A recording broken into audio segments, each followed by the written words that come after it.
Hi everyone, welcome to the channel. My name is Shubhika Gupta and this is your second video for class 11 psychology, and the chapter which we are going to cover is methods of inquiry in psychology.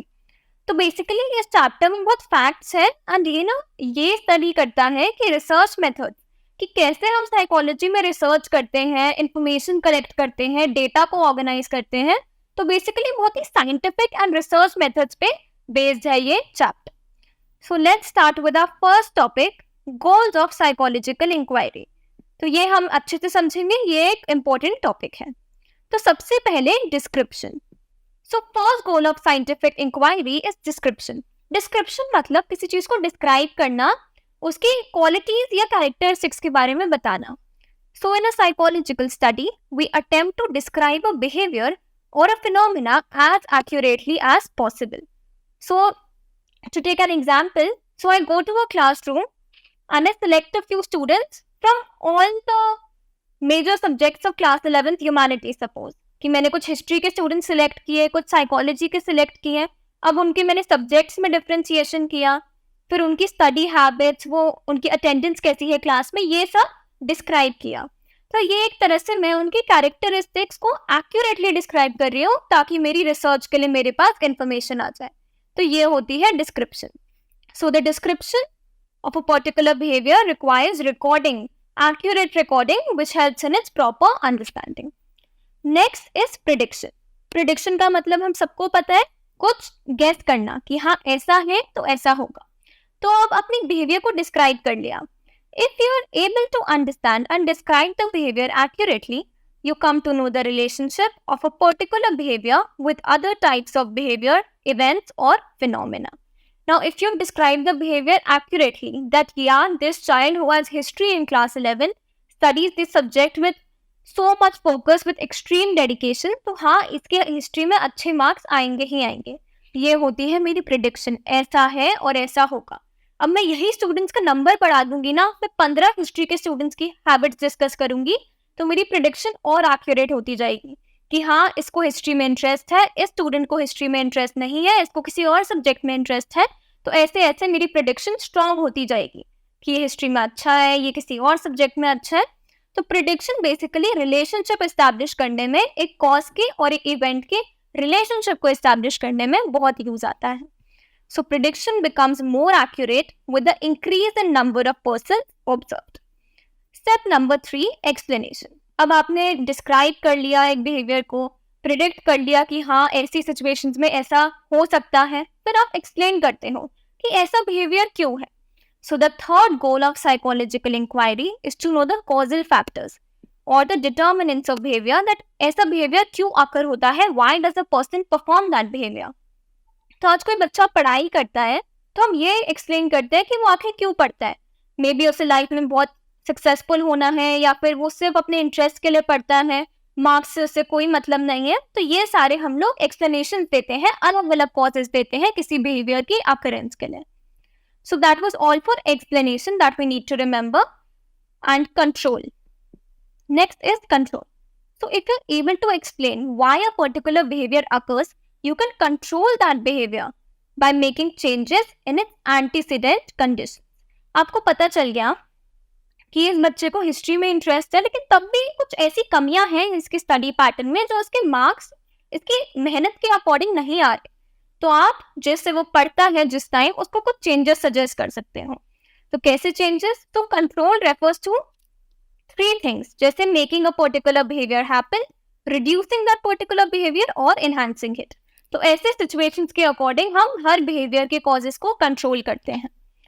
Next is application. So this is the final goal of scientific inquiry. अब final goal क्या होता है? That we bring about positive changes in the lives of people. तो application का यही motive होता है कि पर्सन की लाइफ में पॉजिटिव चेंज आए. तो scientific inquiry is also conducted to develop new theories और constructs which leads to further research. Experiments के टाइम मैं कुछ नई इंफॉर्मेशन भी गैदर कर सकती हूँ जो मेरे आगे की रिसर्च में काम आए, जिससे नई रिसर्च या नई थ्योरीज डेवलप हो. तो अब आते हैं हमारे पास steps in conducting scientific research.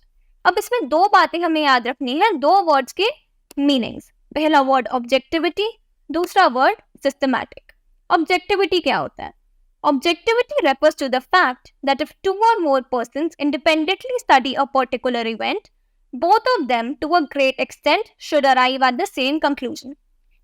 अब आपको ऑब्जेक्टिविटी का बहुत ही सिंपल टर्म में मैं मीनिंग समझाऊं तो आपके पास एग्जाम में एमसीक्यूज आते हैं, 4 ऑप्शंस होते हैं, उसमें से एक ही सही होता है. अगर आपका फ्रेंड वो सही आंसर मार्क करेगा तो उसको मार्क्स मिलेंगे, आप भी वही सही आंसर मार्क करोगे तो आपको मार्क्स मिलेंगे. तो ऑब्जेक्टिविटी यही होती है, उस पर्टिकुलर चीज का एक ही करेक्ट सोल्यूशन, एक ही करेक्ट आंसर होता है. तो सपोज वो टेस्ट में आप और आपके फ्रेंड दोनों ने ही सही आंसर्स मार्क किए तो दोनों को इक्वल मार्क्स मिलेंगे. That is what objectivity is. और साइकोलॉजिकल टेस्ट बहुत ऑब्जेक्टिव होते हैं, मतलब वो दो इंसानों को जो भी वो टेस्ट परफॉर्म कर रहा है दोनों को सेम कंक्लूजन्स पर लेकर ही आते हैं. Now the second characteristic of scientific research is that it follows a systematic procedure और स्टेप्स ऑफ इन्वेस्टिगेशन. तो ये बहुत ही सिस्टमैटिक वे में चलता है और कुछ स्टेप्स फॉलो करता है इन्वेस्टिगेट करने के लिए. तो सबसे पहले we conceptualize a problem. So the process of scientific research begins when a researcher selects a theme और टॉपिक फॉर स्टडी. मैंने एक टॉपिक सिलेक्ट कर लिया कि मैं ग्लोबल वार्मिंग के बारे में, एनवायरमेंटल पोल्यूशन के बारे में, प्लास्टिक डिस्पोजल के बारे में रिसर्च करूंगी. ऐसे ऐसे आई सिलेक्टेड अ टॉपिक. तो एक कॉन्सेप्चुअलाइजेशन हो गया, एक प्रॉब्लम का फॉर्मुलेशन हो गया कि ये मेरा थीम है और मैं इस पे अब आगे रिसर्च करूंगी. Next, collecting data. Collecting data में ना हमें 4 बातों का ध्यान रखना पड़ता है. That who will be the participants in our study, कि आखिर हमारे पार्टिसिपेंट्स होंगे कौन. चिल्ड्रन होंगे, एडोलेसेंट्स होंगे, कॉलेज स्टूडेंट्स होंगे, टीचर्स होंगे, मैनेजर्स होंगे, क्लिनिकल पेशेंट्स, इंडस्ट्रियल वर्कर्स या फिर any group of individuals where the phenomena under investigation is prevalent. School के पढ़ाई के हैबिट्स के बारे में हमें स्टडी करना है तो हम बच्चों को लेंगे, कुछ बिहेवियर चेंजेस में देखना है तो एडोलेसेंट्स को लेंगे. तो ऐसे डिपेंड करता है टॉपिक टू टॉपिक. तो अब next, methods of data collection. हम कौन सा मेथड यूज करेंगे डेटा कलेक्ट करने के लिए? So we can use observation method, experimental method, correlational method, case study etcetera. Next, tools to be used in research, कि हम रिसर्च के लिए किस तरह से रिसर्च करेंगे. हम लोग स्टैटिस्टिकल डेटा यूज करेंगे, इंटरव्यू करेंगे, ऑब्जर्वेशन शेड्यूल बनाएंगे, क्वेश्चनर बनाएंगे, कैसे हम लोग डेटा कलेक्ट करेंगे. Next, the procedure for data collection, कि हम कैसे डेटा कलेक्ट करेंगे. क्या हम एक इंडिविजुअल लेवल पे 1-on-1 डेटा कलेक्ट करेंगे या कि एक ग्रुप के लेवल पे हम लोग बहुत सारे लोगों से डेटा एक साथ कलेक्ट करेंगे. तो ये 4 डिसीजंस बहुत इंपॉर्टेंट होते हैं जो हमें लेने पड़ते हैं while collecting data. Next step is to draw the conclusions from the data that has been collected in the second step. So the next step is to analyze data so collected through the use of statistical procedures to understand what the data means. So this can be achieved through graphical representations जैसे कि pie chart, bar diagram, cumulative frequencies and by the use of different statistical methods. तो statistics के through हम लोग उस data का meaning निकालते हैं और उससे कंक्लूजन्स पे ले आते हैं. Next is revising research conclusion. हमने जो अज्यूम किया था फर्स्ट स्टेप में, जैसे मैंने आपको बताया प्रिडिक्शन होता है हमारे सेकंड स्टेप, कि ऐसा है और ऐसा हो सकता है, तो उसको ना हम चेक करते हैं. जब हमारे पास फाइनल कंक्लूजन आ गई है, so we check the thing कि हाँ मैंने जो पहले सोचा था, जो मैंने प्रिडिक्शन की थी, क्या वो सही है जो मेरे पास फाइनल कंक्लूजन आया. हाँ तो वेल एंड गुड. नहीं है तो वी हैव टू रिवाइज और स्टेट एन ऑल्टरनेटिव हाइपोथेसिस और theory and again test it based on new data and draw conclusions which may be verified by future researchers. अगर वो प्रिडिक्शन मैच नहीं करती तो हमें वापस पूरा नया प्रिडिक्शन बनाना होता है, वापस डेटा कलेक्ट करना पड़ता है, वापस कंक्लूजन्स निकालनी पड़ती है और पूरा प्रोसीजर रिपीट होता है नया रिसर्च डेवलप करने के लिए. Next topic, alternative paradigms of research. तो ये इसमें हम 3 बातें याद रखेंगे. तो अब हम साइकोलॉजी में भी ह्यूमन बिहेवियर को बहुत ही साइंटिफिक तरीके से प्रैक्टिकल वे में पता लगाने की कोशिश करते हैं. लेकिन रिसेंट ईयर्स में ना a different method known as interpretative has emerged. इसमें हम सब्जेक्टिव इंटरप्रिटेशन की हर इंसान कैसे फील करता है उस पर ध्यान दें, उसके बेसिस पर नई थ्योरीज बनाए, नए फॉर्मूलाज बनाए साइकोलॉजी में. तो personal experiences, personal feelings, so on and so forth, इन पे ज्यादा ध्यान दिया जाता है इस अप्रोच में. So the goal here is to explore the different aspects of human experiences and behaviour without attempting to disturb its natural flow. मतलब हम लोग चीजों को जैसे वो हो रही होती है ना, सपोज एक अर्थक्वेक आ गया तो लोग उस टाइम कैसा फील कर रहे होते हैं, साइंटिफिकली उसे फॉर्मुलेट नहीं कर सकते। आपको सब्जेक्टिव इंटरप्रिटेशन कि उस टाइम लोग कैसा फील कर रहे हैं at that point of time, वो आपको डेटा कलेक्ट करना पड़ता है। तो ये बहुत पर्सन टू पर्सन डिफर करता है और बहुत नेचुरली होता है। इसको आप लैबोरेटरी में कंट्रोल सेटिंग्स में नहीं जज कर सकते। So that is what alternative paradigm of research is. Next topic is nature of psychological data. Data क्या होता है? Data is basically the information we collect for a research purpose. So data forms an important input in psychological inquiry. लेकिन data ना independent नहीं होते कि बस कुछ पीसेस ऑफ इंफॉर्मेशन है और वो हम यूज करेंगे। वो हमेशा एक फिजिकल और सोशल कॉन्टेक्स्ट में टाइड होते हैं, बंधे हुए होते हैं। हमें उस डेटा को हमने किस सिचुएशन में कलेक्ट किया है, किन किन लोगों से कलेक्ट किया है और कैसे टाइम पे कलेक्ट किया है।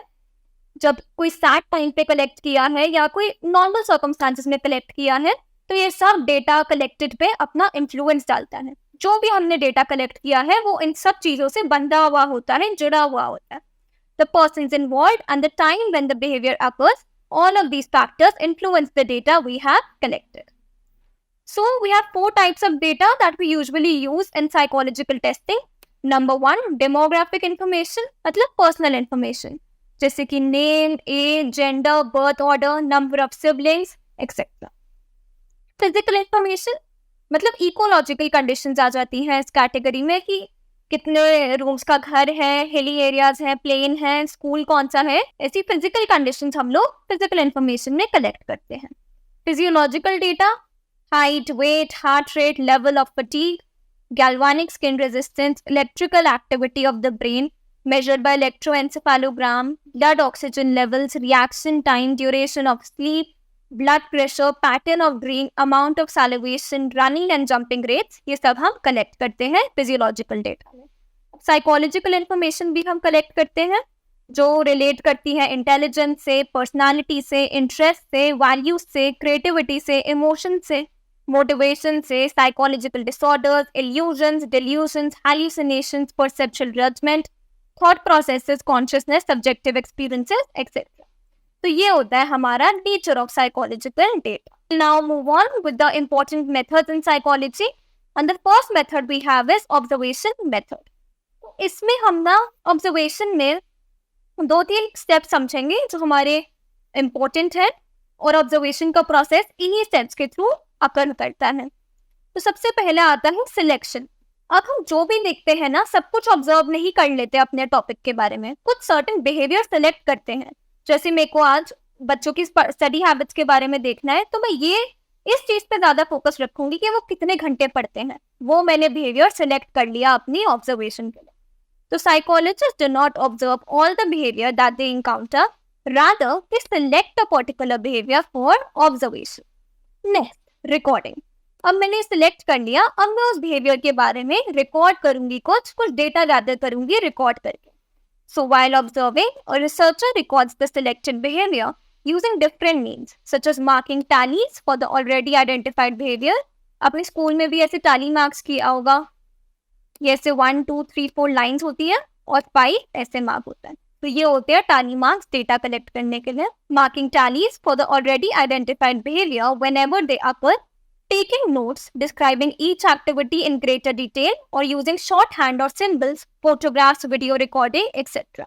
So after these steps occur, we then finally analyze the data collected. So after the observations have been made, psychologists analyze whatever they've recorded with the view to derive some meaning out of it. तो analysis होता है ताकि हम अपनी research की जो data है उससे information derive कर सकें। तो अब हमारे पास टाइप्स ऑफ ऑब्जर्वेशन आता है, a very important topic, naturalistic versus controlled observation.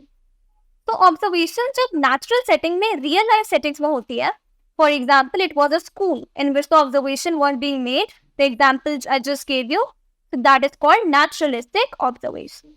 Next आती है controlled observation. Controlled observation naturalistic का एकदम ऑपोजिट, ये लैबोरेटरी सेटिंग्स में कंडक्ट की जाती है जहां हर सिचुएशन, हर फैक्टर बहुत ही कंट्रोल्ड होता है। So control laboratory observation is actually obtained in laboratory experiments. और ये आपका एक क्वेश्चन आ जाता है, differentiate between naturalistic and controlled observation. तो अब नॉन पार्टिसिपेंट ऑब्जर्वेशन मतलब आप एक डिस्टेंस से, सपोज आपको स्टडी हैबिट्स के बारे में रिसर्च कलेक्ट करनी है, इंफॉर्मेशन कलेक्ट करनी है, तो आप एक डिस्टेंस से उन सारे बिहेवियर को अकर होते हुए देखोगे, वो होती है नॉन पार्टिसिपेंट।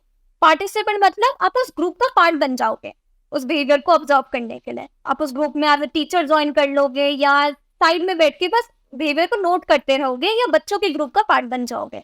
तो ये होता है नॉन पार्टिसिपेंट और पार्टिसिपेंट का डिफरेंस। अब एक बहुत मेजर हमें डिसएडवांटेज समझना है ऑब्जर्वेशन मेथड का, that the observer should record the behavior as it happens and should not interpret the behavior at the time of the observation itself। मतलब रिसर्चर को ना अपनी सोच, अपनी थिंकिंग, अपना परसेप्शन उस ऑब्जर्वेशन के टाइम पे नहीं बीच में लाना चाहिए। जैसा बिहेवियर होता है बस उसे ऑब्जर्व कर लेना चाहिए, अपनी सोच बीच में नहीं लानी चाहिए। तो ये एक बहुत बड़ा डिसएडवांटेज हो जाता है ऑब्जर्वेशन मेथड का। अब हम बढ़ते हैं with the experimental method.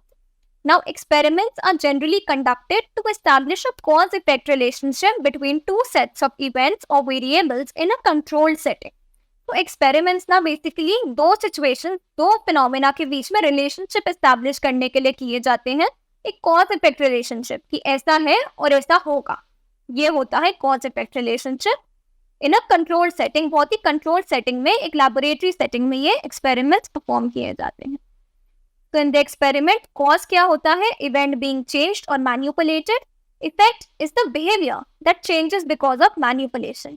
Effect मतलब जिसपे हमारा इम्पैक्ट पड़ता है, जो चेंज हो जाता है because of the manipulation we did in the cause वाला factor. What is variable? So any stimulus और event which varies, that is it takes on different values and can be measured, is a variable. Variable मतलब जो अलग अलग values ले जाता है, जैसे कंट्रोल कर सकते हैं जिस चीज को मॉडिफाई कर सकते हैं, वो होते हैं वेरिएबल्स। अब हमारे पास दो तरह के वेरिएबल्स आते हैं, independent variable, dependent variable. Independent variable is that variable which is manipulated और ऑल्टर्ड और its strength varied by the researcher in the experiment. तो ये वेरिएबल्स ना बेसिकली एक्सपेरिमेंटर के कंट्रोल में होते हैं, वो इन्हें मॉडिफाई करता रहता है ताकि वो इनका इम्पैक्ट देख सके। तो बेसिकली ये वेरिएबल्स मैनिपुलेशन से एक्सपोज होते हैं। So the variables on which the effect of independent variable is observed is called dependent variable. जिन पे इन इंडिपेंडेंट वेरिएबल्स का इफेक्ट या इम्पैक्ट ऑब्जर्व होता है वो होते हैं डिपेंडेंट वेरिएबल। तीसरे होते हैं एक्सट्रेनियस वेरिएबल्स, जैसे कि गर्मी, बारिश, शोर, पोल्यूशन, जिन्हें हमें कंट्रोल में रखना पड़ता है ताकि वो हमारे एक्सपेरिमेंट पे कोई इम्पैक्ट या चेंज ना ला दे। नेक्स्ट आता है हमारे पास experimental and control groups। तो experimental group मतलब experiments generally involve one or more experimental groups and one or more control groups। So in an experimental group, I'll repeat again from here. An experimental group is a group in which the members of the group are exposed to the independent variable manipulation। तो जो independent variable manipulation होती है basically वो experimental group के साथ की जाती है। इन्हें रिसर्चर पहले से ही बता के रखते हैं कि ऐसे उनके वेरिएबल्स में चेंज आ गया है। But a control group is a comparison group. Basically ये दो ग्रुप्स को कंपेयर करने के लिए किया जाता है कि एक्सपेरिमेंटल ग्रुप के लोग कैसे बिहेव कर रहे हैं उस सिचुएशन में और कंट्रोल ग्रुप के लोग कैसे बिहेव कर रहे हैं। एक्सपेरिमेंटल ग्रुप अब क्या होता है? Experimental group is a group in which the members of the group are exposed to independent variable manipulation. तो मतलब इस ग्रुप के ना चेंजेस कर दिए जाते हैं, मॉडिफिकेशंस कर दी जाती है ताकि बिहेवियर का इम्पैक्ट समझ सके। लेकिन कंट्रोल ग्रुप जो होता है it is a comparison group, जो रिसर्चर के कंट्रोल में होता है। रिसर्चर इन्हें पहले से ही बता के रखता है और इसमें मैनिपुलेशन नहीं होती। It is treated in every way like the experimental group except that the manipulated variable is absent. तो ये होता है एक्सपेरिमेंटल और कंट्रोल ग्रुप्स का difference. We now have an experiment conducted by Bibb Latane and John Darley, two American psychologists। So they conducted a study in 1970. In order to participate in this study, the students of Columbia University arrived individually at a laboratory. They were given the impression that they would be interviewed on a certain topic. Each student was sent to a waiting room to complete a questionnaire. So they were given a questionnaire to complete, which they were supposed to fill the basic details. So some of them found two other people already seated in the room while others sat down alone। So soon after the students had started working on the questionnaire, smoke began filling the room through a wall vent। तो basically ना कुछ बच्चे ऐसे group में चले गए जिसमें already 2-3 लोग बैठे हुए थे और कुछ लोग ऐसे रूम में चले गए जहाँ पे लोग ही नहीं थे, वो लोग अकेले थे और फिर धीरे धीरे स्मोक आने लग गई रूम में। तो the smoke could hardly be ignored. इतनी स्मोक हो गई थी कि पूरे रूम में 4 मिनट के अंदर अंदर there was enough smoke to interfere with vision and breathing. So what were Latani and Darley concerned with? Latani and Darley were primarily interested in knowing how frequently students simply got up and left the room to report the emergency. तो Latani और Darley को ये पता करना था कि emergency के situation में कौन student कितनी जल्दी respond करता है कि हाँ रूम में smoke है। तो अब रिजल्ट क्या था? Most of the students who were waiting alone reported the smoke, but those reporting in groups were far less. So groups consisting of 3 naive students reported it only 38% of the time. जिस room में 3 लोग पहले से ही बैठे हुए थे, वहां जो लोग गए थे स्टूडेंट्स क्वेश्चनर फिल करने, उन्होंने सिर्फ 38% रिपोर्ट किया, लेकिन जो लोग अकेले बैठे थे उन्होंने 75% तक रिपोर्ट किया. So when the students who waited with 2 other confederates मतलब जिनको पहले से ही पता था एक्सपेरिमेंट के बारे में, they were instructed beforehand by the researchers to do nothing. So these confederates were instructed before by the researcher to not do anything. तो इनमें से only 10% students reported smoke. So basically हम इस एक्सपेरिमेंट के through क्या समझते हैं कि जब हम एक ग्रुप पे होते हैं ना, हमारी एक दूसरे पे डिपेंडेंसी बढ़ जाती है. एक ने सोचा ये स्मोक के बारे में रिपोर्ट करेगा, दूसरे ने सोचा ये स्मोक के बारे में रिपोर्ट करेगा. लेकिन जब हम अकेले होते हैं ना, हम उस पूरे सिचुएशन की, उस पूरे कॉन्सिक्वेंस की रिस्पॉन्सिबिलिटी खुद पे लेते हैं और खुद ही जाके रिपोर्ट करते हैं. तो ये था आपका स्मोक क्लाउड एक्सपेरिमेंट. नेक्स्ट कि हम लोग रेलेवेंट वेरिएबल्स को, एक्सट्रेनियस वेरिएबल्स को कंट्रोल करने के लिए we use certain techniques. Since the goal of an experiment is to minimize extraneous variables, the best way to handle this problem is to eliminate them from the experimental setting. तो जैसे extraneous variables जो हमें disturb करते हैं, उनको हम लोग eliminate करेंगे. Suppose noise की problem है, तो sound proof windows या air conditioners जो रूम में होते हैं उनको थोड़ा कंट्रोल करने की ट्राई करें. तो बेसिकली ये एलिमिनेशन का प्रोसेस होता है एक्सट्रेनियस वेरिएबल्स का. नाउ फॉर कंट्रोलिंग ऑर्गेन्स में जैसे फियर, मोटिवेशन जो एक्सपेरिमेंट्स के टाइम सब्जेक्ट्स फेस करते हैं, या फिर बैकग्राउंड वेरिएबल्स. अब हर एक्सपेरिमेंट में जो सब्जेक्ट्स होते हैं वो अलग अलग बैकग्राउंड से होते हैं. रूरल होता है, कोई अर्बन कास्ट से होता है, कोई सोशियो इकोनॉमिक स्टेटस अलग अलग होता है. Matching is also use. तो मैचिंग एक तरीका है. सो मैचिंग में the relevant variables in 2 groups are equated और held at constant by taking matched pairs across the conditions of the experiment. तो मतलब 2 ऐसे लोगों का ग्रुप बना दिया जाता है जो किसी ना किसी एस्पेक्ट में सिमिलर, ताकि वो लोग स्टडी के टाइम या एक्सपेरिमेंट के टाइम कंफर्टेबल हैं. Next, counterbalancing technique is used to minimise the sequence effect. तो suppose there are 2 tasks to be given in an experiment. Rather than giving the 2 tasks in the same sequence, the experimenter may interchange the order of the tasks. Thus, half of the groups may receive the tasks in order of A and B, while the other half in order of B and A, or the same individual may be given the task in A, B, B, A order. इससे ना basically chain तोड़ दी जाती है, जो sequence बन जाता है ना लर्निंग पैटर्न्स का या परफॉर्म करने का कोई चीज. मतलब तो बेसिकली जो एक चेन होती है कि उस इंसान को हैबिट है उस वे में कुछ परफॉर्म करने की, तो वो ब्रेक हो जाती है ऑर्डर चेंज करने से. मॉडिफिएबिलिटी से सब्जेक्ट्स एक्सपोज हो जाते हैं. Next, random assignment of participants to different groups eliminates any potential systematic differences between groups. सबसे इजी डिफरेंस, किसी को भी रैंडमली किसी ग्रुप में प्लेस कर दो विदाउट थिंकिंग अबाउट एनीथिंग, तो इससे बायसनेस और प्रॉब्लम्स और डिफरेंसेस बहुत कम हो जाते हैं. Next we have field experiments and quasi experiments. 2 बातें समझेंगे. Now, if the researcher wants to have a general level to conduct studies which are not possible in laboratory settings, because laboratory में सब बहुत controlled होता है, तो वो लोग एक natural setting में they can go to a field or the natural setting where the particular phenomena actually exists. So this is called a field experiment, quasi experiment. Suppose आपको एक ये स्टडी करना है कि earthquake आता है तो लोगों की कैसी फीलिंग्स होती है, वो लोग कैसा लॉस फील करते हैं. अब ये आप लैबोरेटरी में सिचुएशन क्रिएट नहीं कर सकते. जहाँ ऐसी सिचुएशन एक्चुअली एग्जिस्ट कर रही होगी, आपको वहीं जाके इसे स्टडी करना पड़ेगा. ये होती है quasi experiment. In such situations, the researcher adopts the method of quasi experimentation. In such types of experiments, the independent variable is selected. हमने उस वेरिएबल को सिलेक्ट कर लिया, क्रिएट नहीं किया लैबोरेटरी में. Rather than varied or manipulated by the experimenter. तो कोई भी वेरिएबल में मैनिपुलेशन नहीं होती. जहाँ वो फिनोमेना एक्चुअली एग्जिस्ट कर रहा होता है, जैसी सिचुएशन वहाँ रियल लाइफ में क्रिएट हुई हुई होती है, हम वो सिलेक्ट कर लेते हैं और वहां जाके स्टडी करते हैं। Next, correlational method. So the strength and direction of the relationship between two variables is represented by a number known as correlational coefficient. So its value can range from +1 through 0 to -1. तो अब हमारे पास तीन तरह की correlations आती हैं. Correlations भी basically ये होता है कि हम दो वेरिएबल्स के बीच में रिलेशनशिप एस्टैब्लिश करें और उनके स्ट्रेंथ को डिटरमाइन करें, जो एक नेचुरल सेटिंग में आकर होता है, लैबोरेटरी की कंट्रोल सेटिंग्स में नहीं होता.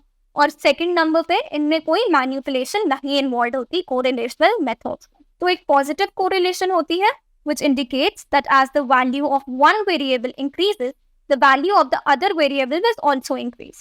Suppose with increase in gold, the purchase of woolen clothes will also increase. तो ये बहुत ही डायरेक्ट है, x वेरिएबल में इंक्रीज, y वेरिएबल में इंक्रीज. सो ये होती है पॉजिटिव कोरिलेशन जिसकी वैल्यू होती है +1. अब आती है negative correlation which tells us that as the value of one variable x increases, the value of other variable y decreases. तो वेरिएबल x की वैल्यू गई ऊपर, y की नीचे. With the increase in cold, the demand for summer clothes decreases. तो ये होता है नेगेटिव कोरिलेशन जिसकी वैल्यू होती है -1. Zero correlation. It is also possible that sometimes no correlation may exist between the two variables. Now, if I take an example, now due to floods in Kolkata, people in Delhi have lost their things. Is there any correlation between these two events? Kolkata कहाँ और दिल्ली कहाँ? ये होती है zero correlation जिसकी value होती है 0.0. तो ये आपका एक क्वेश्चन भी आ जाता है, elaborate on the correlational method. Also, experimental methods में आपके पास ऐसी सिचुएशंस आ सकती हैं. A researcher is studying the effect of special tutoring in reading ability of 8-year-old children. Identify the independent variable, dependent variable and extraneous variables. तो ऐसे case based question experimental method से आ जाते हैं. We now have the survey research method. तो इसमें हम important facts कुछ समझेंगे. So survey research came into existence to study opinions, attitudes and social facts. कि लोग कैसी opinions रखते हैं, उनका टॉपिक की तरफ कैसा attitude है, सोशल फैक्ट्स क्या है एग्जैक्टली, ये सब समझने के लिए सर्वे रिसर्च यूज होने लगा. So survey research has now evolved into a sophisticated technique which helps in inferring various kinds of causal relationships. तो ये एक बहुत ही सोफिस्टिकेटेड टेक्निक है जो हम काफी सिचुएशंस में यूज करते हैं. अब what is an interview? An interview is a purposeful activity conducted to derive factual information, opinions and attitudes and reasons for a particular behaviour from the respondent. तो interview ना 1-on-1 बेसिस पे information collect करने के लिए होती है ताकि हमें कुछ फैक्ट्स मिले, ओपिनियंस मिले, लोगों का एटीट्यूड समझे, कुछ रीजंस मिले किसी बिहेवियर के लिए और हम इसे अपनी डेटा बना के अपनी रिसर्च में यूज कर पाए. So it is generally conducted face to face but sometimes it can take place over phone. तो इसमें दो तरह के इंटरव्यू होते हैं, स्ट्रक्चर्ड और स्टैंडर्डाइज्ड इंटरव्यू, अनस्ट्रक्चर्ड और नॉन स्टैंडर्डाइज्ड इंटरव्यू. तो structured basically contains close ended question कि एक क्वेश्चन है तो उसका एक ही सही आंसर होगा, एक दायरे में उसका आंसर दिया जाएगा. तो इसमें क्वेश्चन पहले से ही स्टेटेड होते हैं और उसका हमें एक आंसर देना होता है. ये होते हैं हमारे close ended question. Open ended मतलब non standardise, researcher on the spot कुछ भी पूछ सकता है और उस आंसर का ना एक दायरा नहीं होता, एंडलेसली आप उसे आंसर करते हुए जाते हो. ये होते हैं ओपन एंडेड क्वेश्चन. अब हम लोग इंटरव्यू कैसे कैसे किन किन तरीकों से कर सकते हैं? Individual to individual, hmm it is a situation where one interviewer interviews another person. Individual to group, in this situation one interviewer interviews a group of person. Group to individuals, it is a situation where one group of interviewers interview the one person. Group to group, it is a situation where one group of interviewers interview another group of interviewed. So these were the types of interview schedules. Also we have the questionnaire survey. The questionnaire is the most common, simple, versatile and low cost self-report method of collecting information. Simple है, आपको बस एक group को questionnaire पकड़ाना होता है या एक individual को क्वेश्चनर पकड़ाना होता है और वो टिक करके आपको आंसर वापस कर देते हैं. बहुत ही लो कॉस्ट होता है, काफी जगह यूज किया जाता है and is the simple method in which the individual self reports the answers. खुद ही वो आंसर्स बता देता है. So it consist of a predetermined set of question and these are highly structured interviews. इनका एक प्रॉपर स्ट्रक्चर होता है, क्वेश्चंस पहले से ही डिसाइडेड और प्रिंटेड होते हैं. So now two types of questions are used in the questionnaire, open ended and close ended. तो जैसे मैंने बताया, ओपन एंडेड मतलब उनका एक दायरे में आंसर नहीं होता, आप एंडलेसली उसे आंसर करते हुए जाते हो, स्ट्रक्चर्ड क्वेश्चंस नहीं होते. क्लोज एंडेड मतलब जिनका एक स्पेसिफिक आंसर होता है, yes या no. Telephone survey. So the telephone survey helps in reducing time. आप किसी को फोन करके, जैसे हमें वोडाफोन वालों का कॉल आता है, एयरटेल वालों का कॉल आता है, वो हमसे इन्फॉर्मेशन ले लेते हैं. हम भी कॉल करके किसी इंस्टीट्यूट के बारे में इन्फॉर्मेशन लेते हैं, तो ये टेलीफोन सर्वे का एग्जाम्पल हो जाता है.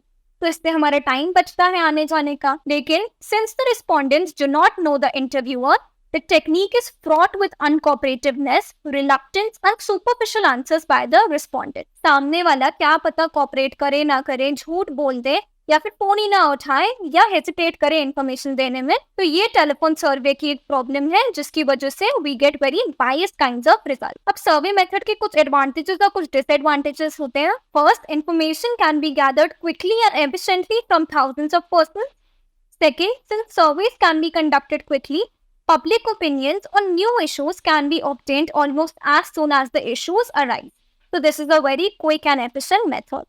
Limitation: first, people may give inaccurate information because of memory lapses, or they may not want to let the researcher know what they really believe about a particular issue.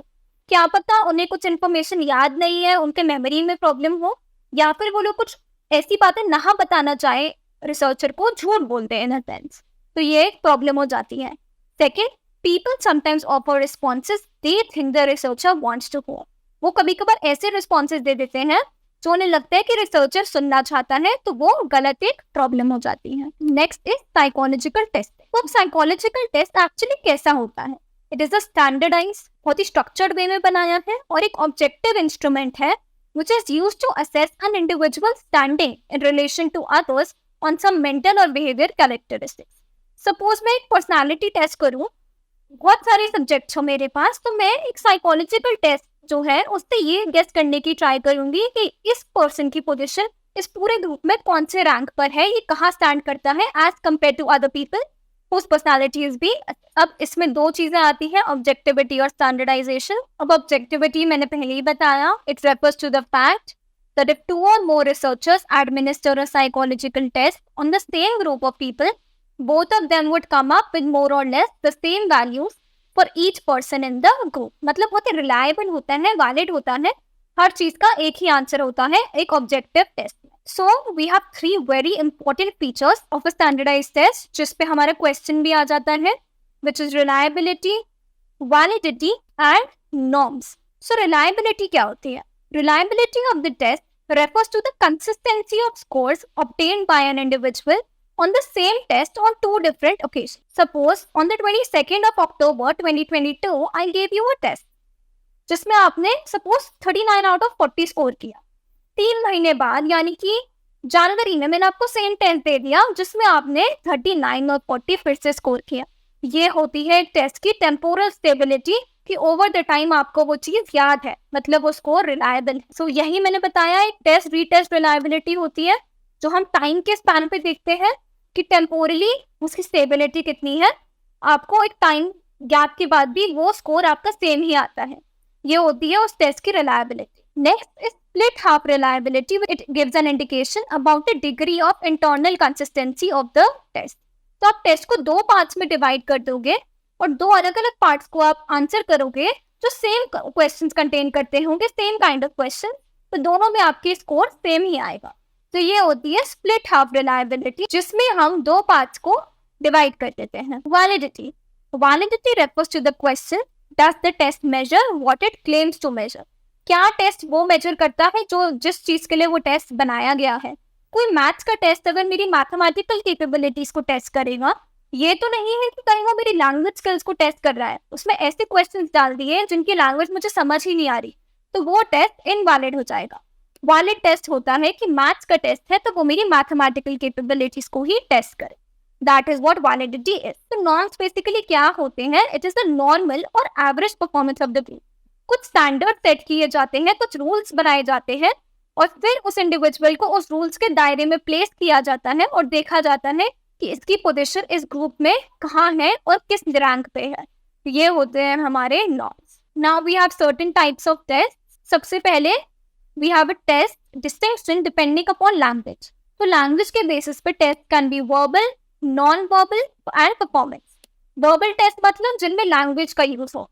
Non वर्बल मतलब pictures के through, symbols के through, illustrations के through एक test करना जिसमें language का कोई यूज ना हो। परफॉर्मेंस टेस्ट मतलब ऑब्जेक्ट्स को इधर से उधर मूव करना, कोई लैंग्वेज या पिक्चर्स की रीडिंग इन्वॉल्व ना हो। That is what performance test is. Depending upon the mode of administration, psychological test are divided into individual और ग्रुप टेस्ट, कि हम इंडिविजुअल्स पे वो टेस्ट अप्लाई करते हैं या ग्रुप पे। ये होता है मोड ऑफ एडमिनिस्ट्रेशन का difference. Psychological test are also classified into speed test and power test. Speed test में ना टाइम लिमिट होती है। There is a time limit within which the test taker is required to answer all the items. In a speed test, all the items are of the same degree of difficulty. Difficulty level सारे questions का एक सा होता है. On the other hand, power test assesses the underlying ability of the individuals by allowing them sufficient time. That is, these tests do not have any time limit. In a power test, items are arranged in an increasing order of difficulty. तो power test में ना items की difficulty increase होती जाती है, लेकिन कोई time की रिस्ट्रिक्शन नहीं होती। Next, test data should be combined with information about the person's background, interest and past performances. तो सिर्फ टेस्ट का जो रिजल्ट आता है उस पर ध्यान नहीं देना चाहिए, पर्सन के बैकग्राउंड के बारे में, इंटरेस्ट के बारे में, पास्ट रिकॉर्ड पे भी ध्यान देके पूरी कंक्लूजन निकालनी चाहिए। Next, case study. So case study is an in depth study about a person's life. So it is an in-depth study of a particular case, जिसमें हम एक एक डिटेल पे बहुत बारीकी से पढ़ते हैं। तो ये सारे एग्जाम्पल्स है केस स्टडी के, कि हम कैसी कैसी सिचुएशंस पे केस स्टडी करते हैं। Also case study employees multiple methods for collecting information, जैसे कि interview, observation, psychological test from a variety of respondents who in some way or the other might be associated with the case and can provide useful information. Also, a case study is a valuable research tool in the field of clinical psychology and human development. Clinical psychology में ना person के पूरे background के बारे में अच्छे से पता होना चाहिए, इसलिए केस स्टडी यहाँ पे बहुत वैल्यूएबल होती है। Next topic is analysis of data. अब हम डेटा को दो तरीके से एनालाइज करते हैं, क्वांटिटेटिव मेथड और क्वालिटेटिव मेथड। क्वांटिटेटिव मेथड में generally this responses are given in scale forms, मतलब एक 1 to 5 या 1 to 10 की स्केल पे आपको रेट करना पड़ता है चीजों को। So there are some advanced statistical methods which enable a researcher to make inferences, that is draw out meaning and give meaning to the data. Qualitative method. तो qualitative method में ना we use one thing called narrative analysis. Patient को बोलते हैं कि अपनी story बताओ कि आप कैसा फील कर रहे हो, तो वो नरेट करता है उस स्टोरी को, और उस स्टोरी के नरेशन के बेसिस पे हम कुछ एनालिसिस या कुछ कंक्लूजन्स ड्रॉ कर लेते हैं। सो एक डिस्क्रिप्टिव फॉर्म भी होता है, that when the researcher uses the method of participant observation और unstructured interview, the data are generally in a descriptive form. मतलब डिस्क्रिप्टिव फॉर्म में मतलब एक एक चीज अच्छे से डिस्क्राइब की होती है उस पार्टिसिपेंट ने खुद ही। तो पार्टिसिपेंट ऑब्जर्वेशन में जब आप उस ग्रुप का पार्ट बन जाते हो, या फिर कोई इंटरव्यू होता है जिसमें आप कॉन्स्टेंटली क्वेश्चंस पूछते हो, तो उसमें डिस्क्रिप्टिव फॉर्म का यूज होता है। नेक्स्ट टॉपिक आता है हमारा लिमिटेशंस ऑफ साइकोलॉजिकल इंक्वायरी। तो पहली लिमिटेशन है lack of true zero point. Psychology में ना हम कुछ भी जीरो से स्टार्ट नहीं कर सकते, जैसे किसी की इंटेलिजेंस जीरो नहीं हो सकती, इसलिए ये बहुत ही बड़ा डिसएडवांटेज बन जाता है, क्योंकि हम एक जीरो लेवल से किसी चीज को असेस नहीं कर सकते, तो थोड़ी असेसमेंट में प्रॉब्लम आती है। Now relative nature of psychological tools.